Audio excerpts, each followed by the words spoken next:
Hi guys, the episode that you're just about to listen to is generously sponsored by our affiliates Board Game Crate.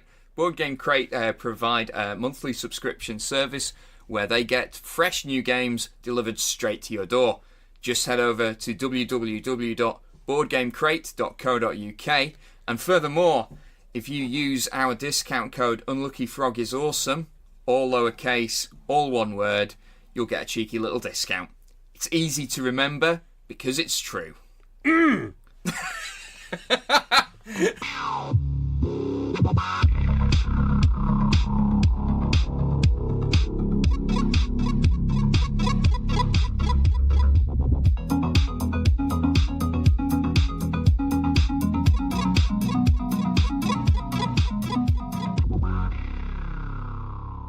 Hello and welcome to the Unlucky Frog Gaming Podcast. You are joined by your usual hosts, Josh Hartley, Ben Porter, hello, and Charlotte Porter. Hello. The OG cast for the first time in a while. Dream team. We just spent the last 2 minutes watching Josh staring listlessly at Henry the Hoover. Lovingly. I would say lovingly. I was Henry the right. Hoover. Well, I was reading the reviews on the side of the box. All right, Okay. Trying to make an informed decision on whether or not you will purchase one yourself, perhaps. I don't know. Maybe I need a new Hoover. I don't need a new Hoover, and I don't like. Well, but if I got a new Hoover, maybe a Henry. Yeah, we'd recommend a Henry. Or one of the wider Henry Hoover family members. You get a George. Who's what? So it's a bit like Thomas the Tank Engine, where all the different coloured ones do different things. So Right. George is the shampooer. Okay. Oh, fancy. What else is there? There's an industrial. Yeah, there's loads of them, but they're all different things. Our next review will be Henry Hoover. Henry Hoover's Henry Hoover. coming soon. It will not, by the way, just in case anyone actually thought that was a thing. And of We course, should the race pink, them. the pink one is Hetty. Hetty Hoover. Hetty Hoover. Is she different, or is she No, just like she's Henry? just a pink Henry. Yeah. So that's fine. She can But do she's whatever got- Henry She's can got a do. wee ribbon. Bless She's got her. a wee bow. Yep. Got to Okay. accessorise. Right. Enough about Hoovers, okay? Or vacuum cleaners for our American Yeah, listeners. sorry. We got some news to cover off. Aye. Yes, let's so hear it. this first one you're especially excited about, so I think you should talk about it. War of the Spark! War of the Spark pre-release is happening this week. Well, the weekend that you're listening For to Magic this. the Gathering. Yes, for Magic the Gathering. New set coming out. Really exciting. This is the gimmick to this set is plot-wise, all of the Planeswalkers, these powerful wizards, have descended upon Ravnica to try and stop Nicol Bolas, this huge evil dragon god Planeswalker. He's like the big bad of Magic. Yeah, right. The Thanos of Magic, if you will. Yeah. There's a lot of parallels between Magic the Gathering's plot and certain movie franchise plots at the moment. Yeah. But less about that. Only to discover that was his plan all along, so that he could kill them all. The cunning devil. Yes. Or dragon, rather. So because we've got all of these Planeswalkers in the same place at the same time, each pack is now going to contain a Planeswalker card, which is neat. Yeah, I don't think everyone's happy about that, though, are they? The old, there's complaints about power creep and stuff like that. Yeah, my concern is that it means Standard is just going to be dominated by Planeswalkers, even more than usual. Having seen the spoilers and just took a cursory glance, I think we're okay. I think we're going to be We're fine. okay, guys. Let's see how that pans out. Right, I'm fairly ignorant of all things Magic, but I have a complaint Okay, that I wish to raise. let's hear it. War of the Spark is a terrible name. Well, the reason for this, right, is the Planeswalker's spark is this sort of bit of energy that gives them their power. Right, that gives them the ability to traverse between the different planes of Magic the Gathering. Sure. Plane walk. Plane walk, yes. There Yeah. we go. I'm with you. Yeah. What's happening? I had no idea what was happening up until that point. Yeah, there we go. With Got you it. now. Yeah. The science checks out. Yep. So War of the Spark is all about Nicol Bolas trying to snuff out all the other Planeswalkers' sparks. I know you're not saying it, but every time you say it, I hear in my head Nickelback. And I know you're not saying that, but every time you do it, oh. That do you know what? Actually, that was the plot twist that I was not expecting. That Nicol Bolas was actually Chad Kroger. Just pulls the mask off. It was me all this time. Look at this photograph. Every time makes me laugh. Wow. It's taking a dark turn. Is that more terrifying, do you think, than... Like, it's either that or Nicol Bolas actually forms Nickelback. And, like, him and some of the other evil planeswalkers form some sort of mediocre American rock band. Yeah. Could form a tribute band to them. We were talking about Nickelback the other day because we were watching The Dirt, which is the the Motley Crue film. Right. And we were saying that it was Charlotte that pointed out. She was saying, "Do you think that Nickelback see themselves as Motley Crue? Like that's the band that they think they are?" And I thought that explains a lot if that's the case. Because I kind of always think this of Coldplay, right? Yeah. Like, God, can you? Like, they're not rock stars. No. Come on. It's like U2 as well. Like you've got there's like a collection of bands where I think it's maybe okay to like one or two of their songs, but they're nobody's favourite band. Yeah, right. Anyway, moving on. Hold on. I know, but I want to. Why do you think War of the Spark's a crap name? Well, right. Spark is slang up in Scotland for an electrician, right? So War of the Spark to me, I just imagine like all these tradesmen like West Side Story style, like clicking their fingers. Gangs of New York, with like monkey wrenches and like hammers and stuff like Maybe that. that could be a new tabletop skirmish game. Yeah, Yeah. maybe. Trade Wars. Trade Wars. Yeah. So I don't think anyone would be happy about buying that because you'd have like all the people that are into like the Euro games like, what is this? Yeah. and then anyone who's into miniatures wargaming just thinking they themed it around this. Do I need a miniature of an electrician? Do I need a miniature of and a then plumber? you have some people who are quite poorly informed thinking, I thought this was the Storage Wars board game. Hey. I was at a car boot sale the other day and I did see the Storage Wars game and almost bought it but didn't. And then you remembered, Yeah, I was like, not buying that. No. it's not even a good TV show. So. Yeah. The odds of it being a good game are really slim. I had no idea they made it into a board game. Yes. Oh my God, was it the Polmady Market? You can go down next time. I'll check it It out. probably will still be there. It almost certainly will still be there. Yeah. But yes, so I'm gonna take part in a few pre-releases, and I will let you all know how I get on. Yes. I believe your entire weekend is made up of pre-releases. Pretty much. And you've specifically selected stores where you've got the best chance of winning. I have not done that. Not done that. Okay. Like, so guys, if you see me at your if you've seen me at your pre-release, this isn't like a slight on the store that I've just attended. Right, that's just a dirty rumor that Ben is throwing about, and will continue to peddle. Right. Yeah. Well, I'm not beating this, so let's move on. Yeah. What else has been going on? Cool Mini or Not are back on Kickstarter. Yes, they Oh, are. surprise! What with this time? Bloodborne. Okay. So Never played the games it's of the video variety. basically Dark Souls with We guns. got Mark the card game, didn't we? We did, yeah, because Yeah. he's quite into Yeah. those type of games. And having never played Bloodborne myself, it's not something that really jumps out at me, but it funded within 17 minutes. I love the art style. I think the Yeah, art it style looks is awesome, incredible. but it's with it being a Cool Mini or Not game, and with it again being on Kickstarter, because to be fair to them, it's only really the games that have a lot of miniatures that go on Kickstarter for them. This has a lot. The cheapest you could have got it for was £70 pledge. Okay. Which does not include shipping, and it's so it's 78 is the cheapest you can pledge for it just now. At the moment, there are no add-ons. That's the thing that a lot of people are afraid of and are grumbling about with this, because that's been the pattern with Cool Mini or Not stuff in the past, is that they add on all this extraneous. We've said it many times before on the show. I don't like this trend at the moment of these games that are like pushing up way above the £50 mark. Yeah. Um, Also, we have also observed that Cool Mini or not, the best games, ironically, don't tend to involve miniatures. Yeah. the best Cool Mini or Not game I've played so far is Gizmos, I'd say. Yeah.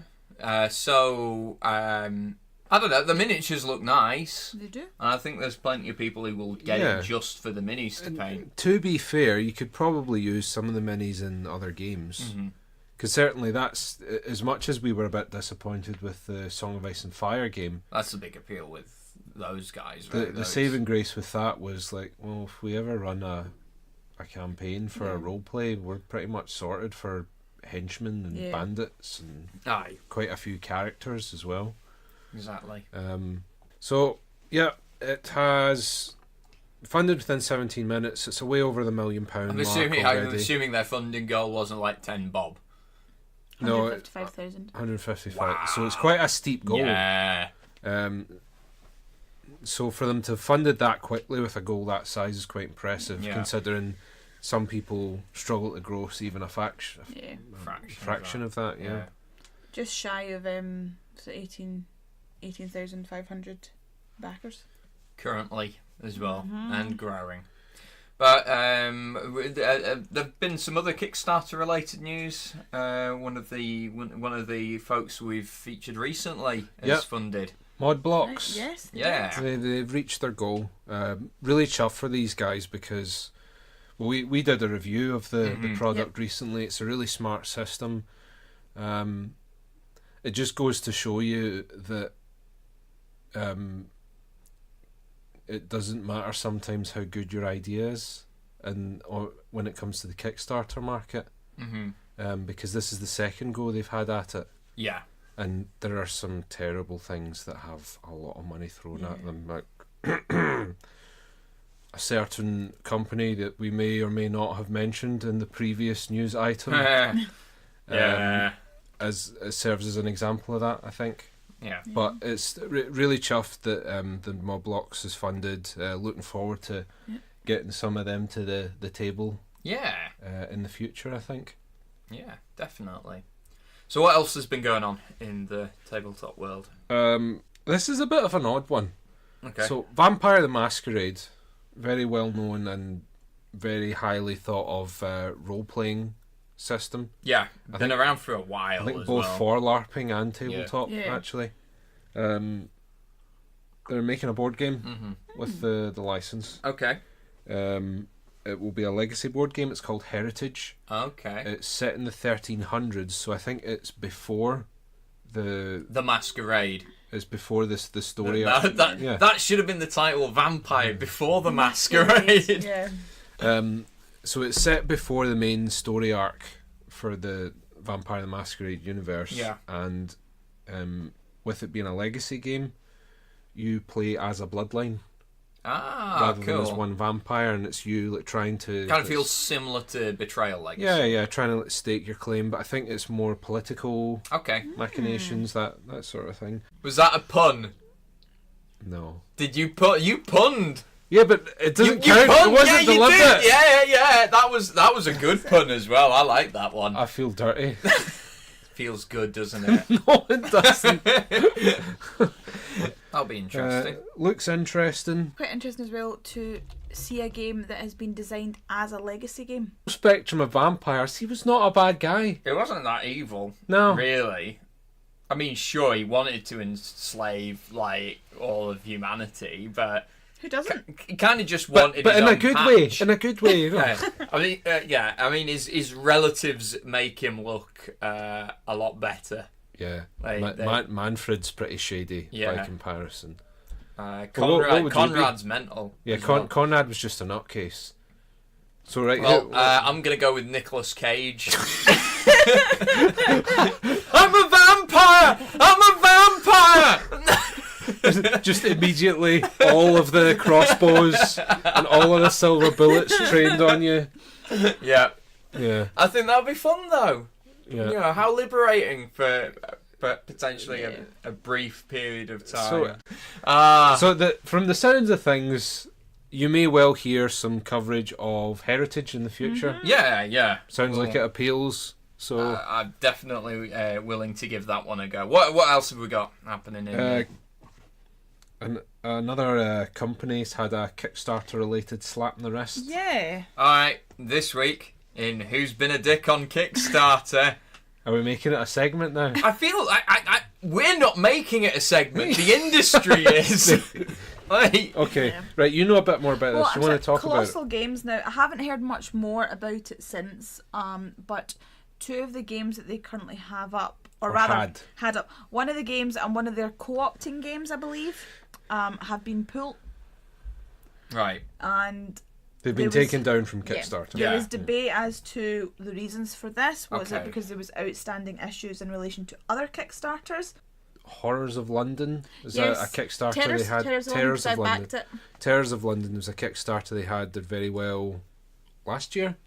This year, it might have even just been the beginning of this year, end of last year, maybe. Recently. Yeah, recently. But they had Papillon and Consumption up on Kickstarter, and Kickstarter suspended them both. So has any official reason been given? No, like I said, I haven't seen any more on it. Yeah. What people suspect is there's some stuff in the terms and conditions with Kickstarter about you're only supposed to have one project running at a time. So they may be being in violation of those terms because they've been having multiple projects going. Especially if the because it does the completion of a project take it from being up for funding to being fulfilled. Yeah. In which case there will be lots of other That's businesses that will most be of the industry, is yeah. it not? So it might be that possibly Kickstarter putting the foot down, trying to make a bit of a statement with this, because as you say, that's become a thing, right? Is where they use the money from one Kickstarter to fund the production of the next one. Yeah. Yeah. Right. Like Steamforged have been That's their doing a business lot model. of that. Yeah. So interesting that it's happened. To be honest, I think it should have happened long before this. Yeah. If that is what they're doing. I said on a previous show, I think it is a matter of time before a law firm or even a country, to be honest, makes some sort of ruling about crowdfunding. It's one of these things that, to be fair, has grown so quickly. It would have been impossible to anticipate a lot of the problems that have emerged from it. So more on that when we hear it. Yep. A couple more news items to cover off, and then we'll be on to our usual banter. Yes. The next one is Wizards of the Coast are opening a new studio in Austin, Texas. Yeah, which is for those who don't know, Wizards, who produce Dungeons and Dragons and Magic the Gathering, which are both kind of big deals, are based up in Seattle in Washington State on the northwest. So interesting choice of location. And when I asked you earlier, so what are they going to be doing? Is this going to be Magic, D&D? It's apparently a brand new IP. That is all we know. Right. What's encouraging about this is that it is some huge names that have come. This is perhaps an indicator of the health of the industry. At least 3 of these guys have come from BioWare. Wow. Right.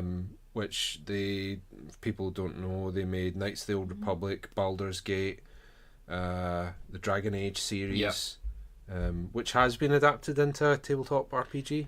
Mass Effect? Mass Effect as well. Yeah. James Olin is going to be the new studio head. He's been in the industry for 23 years. And so he knows a thing or two. Yeah, and he's actually worked on quite a few D&D adaptations for video games. Cool. Yeah. So I'm really excited about what this could spell. Do you know the thing is, right, though, because of the development time, we're probably not going to know what they're working on for a couple of years. At least. Yeah. So I think most of these big projects in the games industry anyway, I think it's ballpark about a 5-year lead time. Yeah. So it could be about 2024 before releases. We could certainly hear stuff about it before then. Yeah. But it's exciting times, and it's just cool to see some heavy hitters.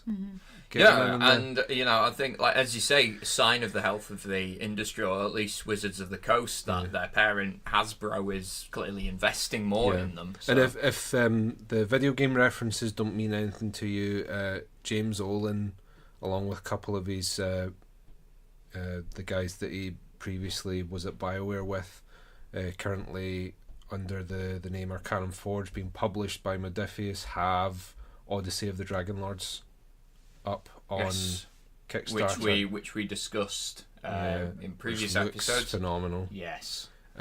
Which is, it's more or less a plug-in for D&D 5th Ed. Yeah. So that's exciting. And last item of news to cover off is the Hedonites of Slaanesh go on pre-order this week. So this is the... I don't think it's exaggerating to say that some people have been waiting close to a decade for some of these models. Yeah, some of the Slaanesh stuff really needed an update. Yeah, particularly the thing that people have been screaming about for ages is getting a plastic Keeper of Secrets, right? Yeah. Which is the big demon. And they're coming in, and they've revealed some of the rules for how they work in Age of Sigmar, and they are suitably gross. How so? Well, they've got a lot of stuff that's going to let them... There's an ability that the Keeper of Secrets has, where he, she, they, whatever you pronoun of choice is for a Keeper of Secrets, can select a unit and just go, they're attacking last. Ooh, that's nasty. The thing is, though, they do play quite similarly to Elf Slaanesh, in that they need to hit the thing that's attacking them first, or they're going to die. Yeah. So they've got a lot of stuff that helps them move quicker, manipulate the movement phase, and attack out a step. But it's because that's them playing to their strengths. Yeah. They're still squishy, so I think the new models look excellent. They do. I said it on a previous episode, but I really like the sort of androgynous look they've gone for the new Keeper of Secrets. Reminds me in a weird way of David Bowie. You've said that a couple of times. Yeah. So now in my head, the Keeper of Secrets just talks like David Bowie. Yeah. Do you think that lends to the seductive aura? Oh, without a doubt. Yeah. Have you seen Labyrinth? No, he's not. No, I have. You have? But I watched it when I was about 20. Right. So I finished watching it and I was like, what the hell was that? It's amazing. See, I it's thought you mental. hadn't seen it, 'cause all my references are lost on you. No, I'm impervious to them. Yeah. I think it's like chicken pox. It's like when you're introduced to it as an adult, it affects you differently. You know? So, but that's how I picture the Keeper of Secrets now. It's the Goblin King from Labyrinth. So. For me, they're front runner for the best miniatures range this year. I think the new Slaanesh stuff. Fair. It was probably always going to be a Games Workshop line. Probably. But it's just a question of which of the stuff that they're releasing will be the best. So that was the news. Yeah. What have we been up to lately? Silence. we actually had a day where we just played lots of games. Yeah, during the bank holiday we played loads. Yeah. We don't normally have days where we just sit down and play, but we really enjoyed it. What did you crack out? We actually played a review copy of a game called Chai. Yeah. Oh. And I have to say, I really enjoyed it. It was really good. Don't want to say too much on it just now because we will be doing a review, but thumbs up so far. Yeah. Love the artwork, actually. The artwork's lovely, and it just plays. I suppose I imagined it to be a bit more clunkier than it was. It was a lot smoother than I imagined it would be. Is that in terms of game mechanics? Yeah, you mean? It worked really well. Yeah. We played Chai. What else did we play? we played Kana Gawa. Yes, we did. Um, It took us a while to get our head round at first. yeah, it was a little bit more complicated than I Yeah. thought it was going to be. I think we both agreed on this one that Kana Gawa would be a really good game were it not for the fact that it exists in a world where Tokaido also exists. Yeah. Because there is the sort of painting element of. It's like tableau building, Yeah. right? Yeah. But the problem is that is the whole game in Kana Gawa, whereas it's just an element of Tokaido. Yeah. Yeah.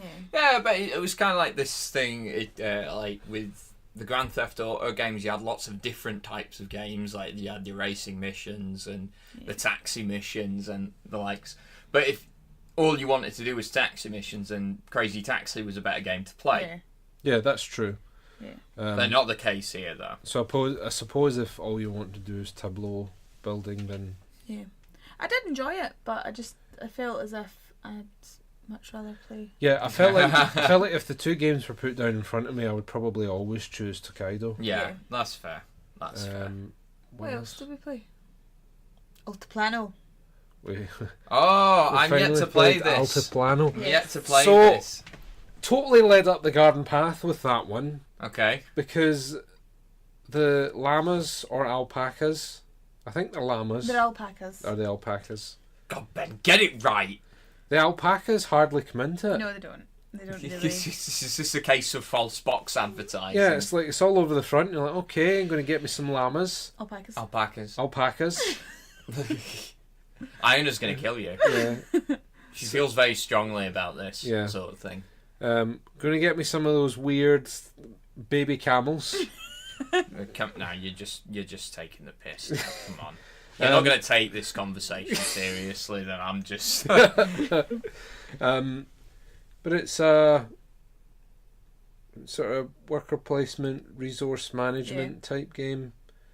But it's sort of class based Yeah. as well, because the different character cards you get, Have different preferences. they essentially dictate what you can trade in. Okay. So I'd set myself up to do all this stuff, and then realised I wasn't.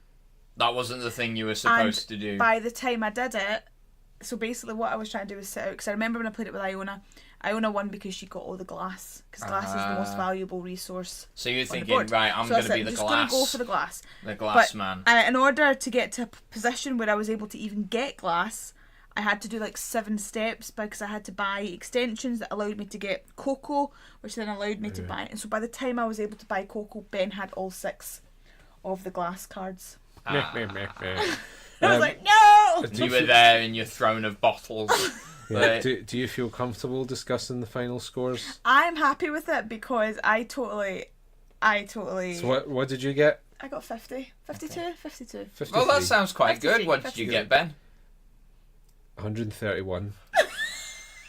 Oh. Do you know why? Because of those damn glasses! Yeah. I was just frugal with how I managed my resources. There we You had go. because cocoa as well. Cocoa's not worth anything in the scoring point, but cocoa through the transaction is the thing that will get you all the most valuable things. It's a luxury See- item, right? So you had all the bracelets, you had everything, all because you had the damn cocoa. Oh, you had first you get the cocoa, then you get the power, Yeah. and then you get the women I just had all the alpaca. and the alpacas. I was yeah, happy sorry. because at one point you did have a bit of a where are the alpaca? Yeah, because I'd picked up this contract, and you can't just get rid of Yeah. contracts. Right.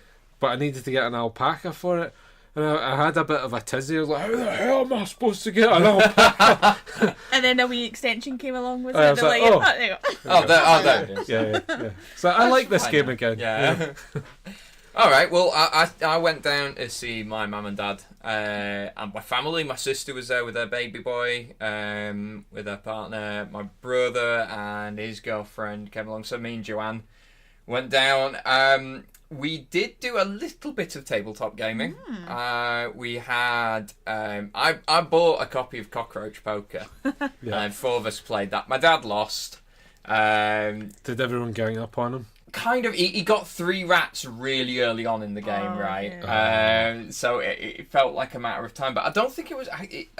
It wasn't the rats that did him in the end. Some people I find with Cockroach Poker get too caught up, like trying to do the whole mind reading thing. Yeah. So like a card will be past them, and irrespective of where they are in the sequence, they'll be like, "You're lying."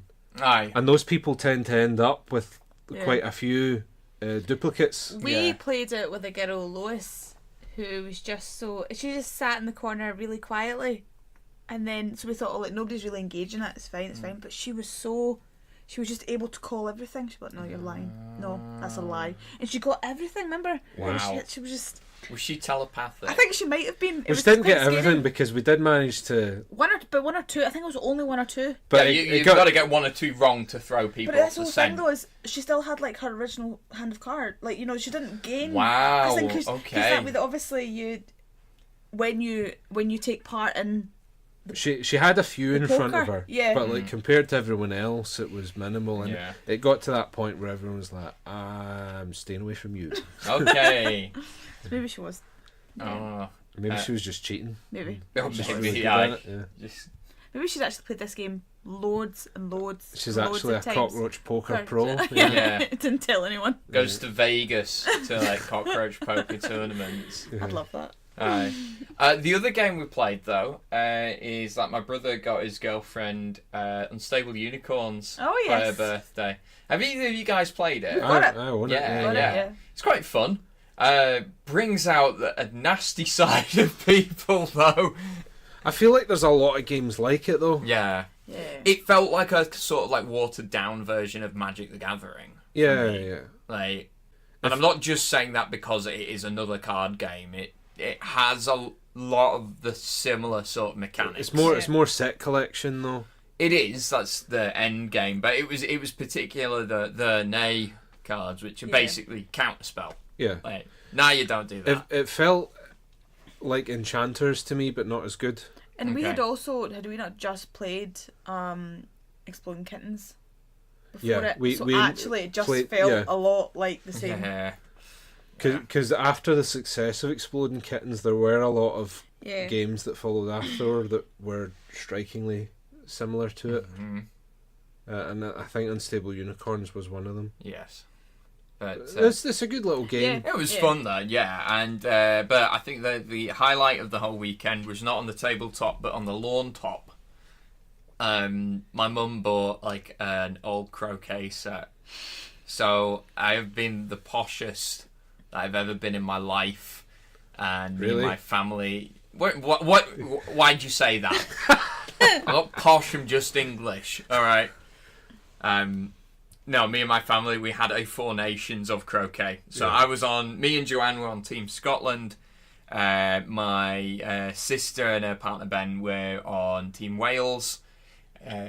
Oscar and Jade were Team England. And my mum and dad were Team Ireland on account of my mum being Irish. So Ireland won, but there are accusations of cheating, which I will not pass comment on because I didn't witness any of it. Okay. So I'll stay out of that argument. Yeah. I did also get my shiny new Fire Slayers. Of course, to the table. Well, no, I've got a new book, right, and a couple of new toys, but it's the same Fire Slayers that everyone knows and loves. Yeah. All right. Yeah. We'll go with that. I'm really happy with the changes. Yeah, so you were describing earlier before we started recording, they've gone back to being a bit more of an elite army now. Yeah, which I always found it a little bit odd, because I think it was about 2 years ago now. It was like one of the first General's handbooks. I think it was the second General's handbook actually. They changed them so that they functioned like a horde army. Yeah. So like they gave you discounts for taking like maximum size units. So what happened for a while was the standard was they would have like 3 units of 30 Volkite Berserkers. It's a lot of guys. So that's like 90 dudes. Yeah. And that's just the core units. For me, it felt a bit weird because... Well, dwarfs were never that. No, right? Because they're never supposed to be like, there's loads and loads of them everywhere. They age way more slowly than other races, and they also reproduce a lot slower. So make that what you will. I was just thinking, why is that the case? I think, well, the thing with Tolkien, with his dwarfs, what he established was that the male to female ratio is skewed, so that it essentially works out that you've got 2 or 3 males for every 1 female. Right. So what it means is that by virtue of that, right, the birth rate's going to be slower. Okay. And that generally speaking, dwarfs are more focused on their craft or their discipline or whatever, so they don't care about being celibate, about being little basement dwellers all their lives. They are literal neck beards. Yeah, literal neck beards in every sense. They live underground. They they never go near women. But is that because there's not enough women to go by? If there was more women, it's a combination of both, because the Tolkien's dwarfs were based on the dwarfs from like Norse mythology, right? Which were the craftsmen of the gods. Yeah. Basically, so it's this idea that they're very focused on their own pursuits and ambitions, so they don't really care about fornicating. Yeah. There ain't no party like a dwarf party. Yeah. And I think it's just one of these things. Just go back to work. Doesn't even start. What a fantastic shift. Let's do that again. But it's like any of these sort of fantasy race tropes that they're so well established and entrenched that they just kind of stay. Yeah. Like, even though you've got elves in space, like with the Eldar in 40k, they still have traits in common with Tolkien's elves. Right, they're still dicks. Yeah. Like they still live forever, they're still really aloof, but are weirdly like more beholden to their emotions than other races. So I think it's just one of those things like that is the idea of how elves work. That's always been the idea how dwarfs work. So there we go, guys. That's the sex lives of fantasy dwarves. Or the unsex lives. Unsex life. Yeah. It's also the reason why you only ever see dudes on the battlefield. Aye, because by virtue of the fact that there's very few women, it means they need to look after them. Yeah. There was a lady dwarf model. W did a while back. This was ages ago. In fact, it was a campaign. Queen Helga or something like that. Yeah, it was a campaign setting. No, but in the fluff, there's been a couple of female characters, but there's still this idea that they're few and far between. Whereas the elves are the opposite, right? Aye. Where they actually conscript the men and the women into their armies. So are elves supposed to be mad shaggers then, in contrast to dwarfs? Yeah, well, even in like the Elder Scrolls, there's this notion throughout that all of elves' emotions are much more heightened than other people, and because it's one of the weird sort of contradictions of elves, isn't it? That we're getting kind of deep into the creative side of it. But let's keep going down this rabbit hole. It's the weird contradiction between elves, right? It's that they live for thousands and thousands of years. Yeah. But they're still weirdly mercurial creatures. Yes. Because you would think that a creature that lives that long, logically, some of the humanity gets stripped away. Yeah. But they're the polar opposite of dwarfs in that respect. And it's almost like you've got this spectrum where on one end you've got elves, and in the middle you've got humans, and then the other end you've got dwarfs. And it's like the humans are kind of like the happy in between, the happy medium. But that long way from Fire Slayers, but there we go. Yeah. Do you know which fantasy race I would be? You'd be a halfling. Halfling, easy. Just eat and drink and be merry in the Shire. None of this adventuring stuff. Right, sod that. I want a nice life. What fantasy race would you be? I have no idea. None whatsoever. No, no idea. Putting you on the spot here. I'd like to be a cat. Okay. You can. Well, like a what? Like an anthropomorphic cat, or like just a regular house cat? A regular house cat. That's not a fantasy race. I would be quite happy, but I'll be a Khajiit then, and I'll have my market and be like, Come to my stall. Okay. Buy cool. my wares. Hello, stranger. Yes, exactly. Do you know what fantasy race I'd be? No, let me guess. What would you be? Orc. I'd be a dwarf. Yeah. Full of surprises, me. Aye. Anyway. You didn't look so fed up. But Well, the changes to the Fire Slayers are all to the good. They do feel more elite. Mm-hmm. They did need a bit of a tune-up because they were sort of falling behind the power creep of a lot of the newer factions. Yeah. Especially with a lot of the new stuff that came out with the Soul Wars. Mm-hmm. So they do feel more in line with that. Good stuff. Mm-hmm. Well, let us know how you get on with new Fire Slayers, and I think is that all we've got time for? So, Shall we talk about the Deadpool quickly? Of course. Oh bloody hell! well, now I know what I'm going to buy if I win the Deadpool. Right. So we're Right, getting hold ahead on. of ourselves. Let's talk about the Deadpool. Yeah, we're getting ahead of ourselves. So obviously, Ben and Charlotte are big fans of Game of Thrones, and unless you've been living in a cave with a bucket on your head, you'll be aware that it's Game of Thrones' final season. So how have you marked this momentous occasion? Well, it also coincides with we are going to be parents very soon. Yes. So we've been having to put aside a lot of our money towards getting things ready for the baby. Because It's expensive. just a little note to people out there, see if you do not like spending money, consider having yourself sterilised. Because children... By a professional. Yeah. Because the Unlucky Frog Sterilisation Service. Yeah. Hey, it's a mallet.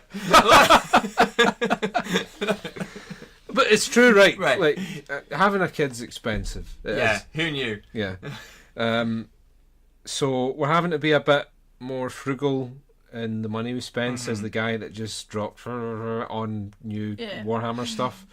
So we've been talking about not spending as much money, but not actually not spending as much money. But we're actually doing it. We're talking about it is like progress. Yes. So we're doing it now, okay? So there's a wager. Yeah. Yes. So whoever wins the Game of Thrones Winter Deadpool Okay. gets to spend £50 on an item of their choice. So Yes. you've each listed the characters that you think are going to snuff it this season. Yes. Yeah, so we've got 8 each, Okay. and it does go right up till the end of the season. Yes. Okay. So is there any crossover as a start? There's 3 I think we'd said that were crossover. So the 3 that we've both got on our lists are Beric Dondarrion, Missandei, and Varys. Yeah. Okay. So what have we got then? So, and I just to clarify, so at the end of the season, it's just which one of us has The most deaths. the most Yes. dead people. Yeah. They win the wager. Cool. Yes. So Cool. I have Brienne, Right. Beric Dondarrion, Dolorous Ed. Dolorous Ed, Right. Gilly, Missandei, Sandor Clegane, Varys, and Cersei. You think Cersei's gonna die? Yes. So would you like to talk us through... Well, I don't really want to. I don't want to give spoilers away for some stuff. Okay, fine. Yeah, Right, okay. well, I'll just rattle through mine then. So I've got Beric Dondarrion, Missandei, and Varys. They're the 3 that Charlotte also has. Then I've got Melisandre, Yeah. who's you'll remember her, the Red Priestess. Yep. Yep. Gregor Clegane. Oh. So we're on opposite sides for Clegane Bowl here. Okay. And that is going to happen. The people have demanded it. I think so. Yeah.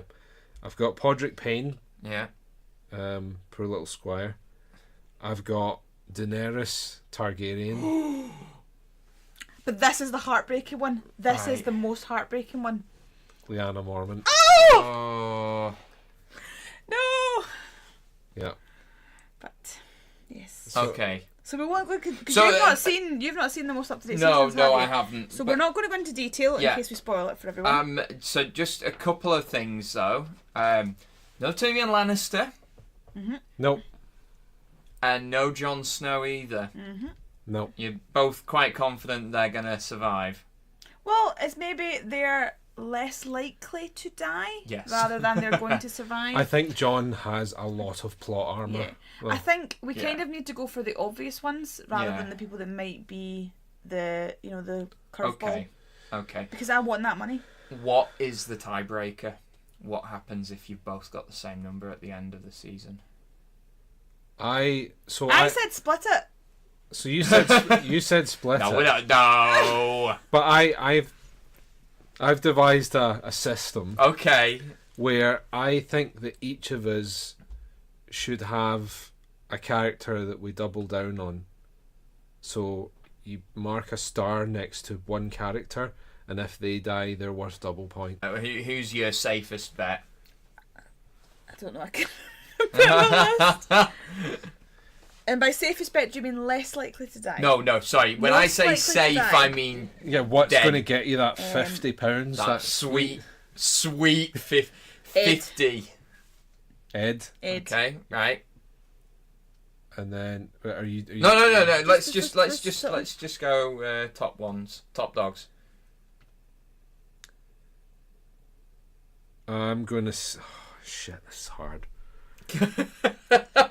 Ben, for those listening at home, Ben is in actual agony. Like, for me, it's between Podrick and Miss Sandy. Actually, can I change mine? Right, you're going to change yours. I'm not going to say why, because that might be a spoiler. Beric Dondarrion. okay. You're going to say Beric Dondarrion. Yes. Are you going to change yours again? I'm going to go with Miss Sandy. Okay. Sandy. Right, okay. All right. Well, stay tuned, guys, and let's see who wins the Game of Thrones Deadpool. We could actually tell people each week how we're getting on. Yeah. Oh, but that would definitely give No. plot All we spoilers. need to do is post the That's true. scores. That's true. Oh, Yes. that's true. That's true. Yeah. Well, keep us posted. You're gonna buy that Vampire Masquerade board game. Not Masquerade. So Vampire Heritage. before the Heritage, Masquerade. yes. Yeah, definitely. That would be what I would get. Yeah. I'd like to think that's also what Ben would get too. Is that what you'd also get, Ben? No. See, the thing is I'm buying a game that we could both enjoy, whereas Ben's just I'm buying something we could both enjoy. What are you gonna what you gonna buy, Ben? what are you gonna buy? What are you gonna buy, Ben? I'm gonna buy the blasted Hallowheart scenery set for Warhammer Age of Sigmar. You do In realise... theory, you could enjoy that as well. Exactly. The Charlotte. thing is, though, we are needing to baby-proof the house. We're also needing to, lots of other things that we need to do, because we did have a small child in the house the other day that got her fingers into everything. Okay. It's just So- threw coconut everywhere. Is that right? What? It's like desiccated coconut. All right, everywhere. I thought she somehow got hold of coconuts and started lobbing it around your flat. I was so confused. So she started brushing up at one point and almost took out Not, Ben's side not very of the well, brush. I might add. Anyway, that's another thing. So yeah, so we should be actually trying to minimise what we're bringing into the house. But you agreed to this. I know, but I wanted you to buy something we could both enjoy. So here comes the guilt trip. Yay! I'm not getting involved. Yes. Not getting involved. Oh, sorry. No, I thought we were finished. Oh, you just did a thing with your hands. Right. Okay. Bye, guys. Bye.